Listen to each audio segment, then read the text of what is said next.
Grant Amato grew up in a home that believed in second chances. His parents, Margaret and Chad, were not wealthy in the flashy sense, but they were stable, disciplined, and generous with their son. Chad worked as a pharmacist, Margaret as a nurse. Their lives revolved around responsibility, routine, and the idea that effort produced reward. Grant, their youngest child, appeared to embody that belief early on. Quiet, intelligent, polite, and seemingly motivated. He was the kind of boy teachers described as capable rather than brilliant, and his parents took pride in his reliability more than any single achievement. When he decided to pursue nursing, following in his mother's footsteps, they supported him fully. Tuition was paid. Living expenses were covered. Mistakes were forgiven. But Grant struggled. He failed out of nursing school, once, then again.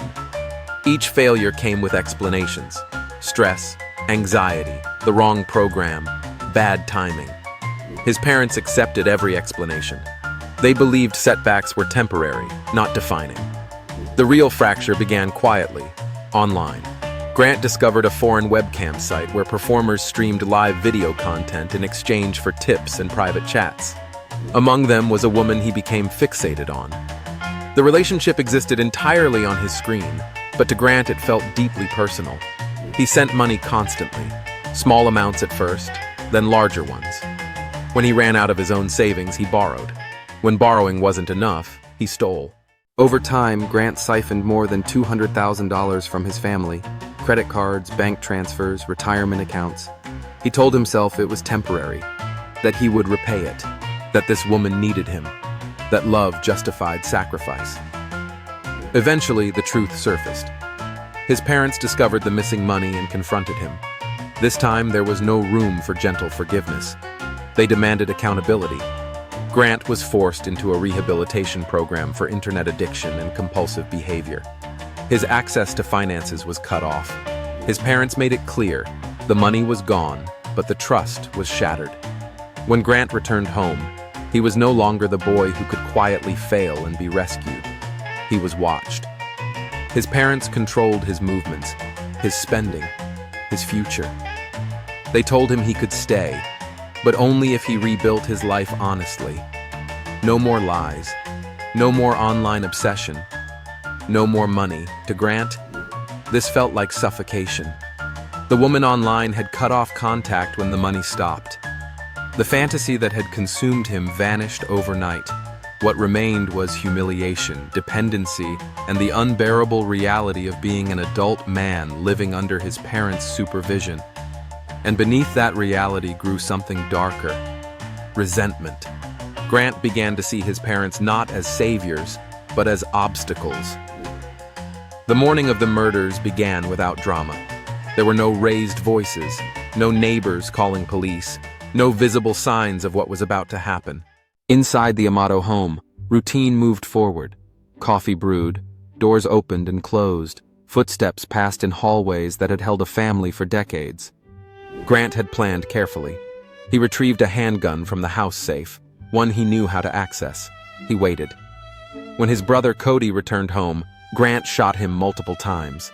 There was no argument, no provocation. Cody died where he stood. Grant then waited for his parents. When his mother entered the home, she was shot and killed almost immediately. His father arrived later. Grant waited again, then shot him as well. 3 people dead, a household erased. Grant did not flee in panic. Instead, he attempted to construct a story. He staged the scene to look like a murder-suicide. He placed the gun near his father's body. He searched online for phrases like "how to make a murder look like suicide" and "how to remove gunshot residue." He wiped surfaces, changed clothes, and tried to steady himself. But lies leave patterns. When police arrived, inconsistencies appeared quickly. Grant's demeanor didn't match his story. Forensic evidence contradicted his account. Ballistics showed multiple shooters' positions that didn't align with suicide. Digital records revealed his searches and his financial desperation. Under questioning, Grant's story collapsed. He admitted to killing his family. The motive was money, but not in the simple sense of greed. Grant didn't kill to buy luxury items or live extravagantly. He killed because money represented freedom, control, and escape from shame. When his parents died, he believed the inheritance would restore his life. He believed the debt would vanish. He believed the consequences of his failures would die with them. What he did not understand, what he could not emotionally grasp, was that murder does not reset a life.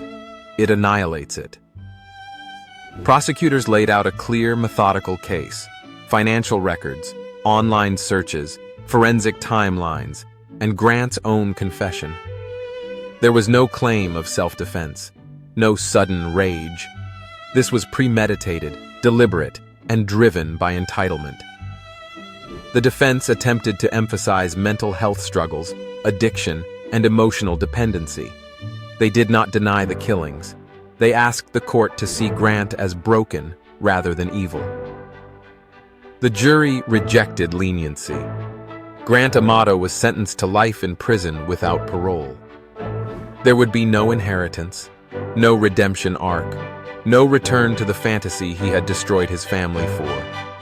The money he believed would save him became meaningless, a number on paper, unreachable behind concrete walls.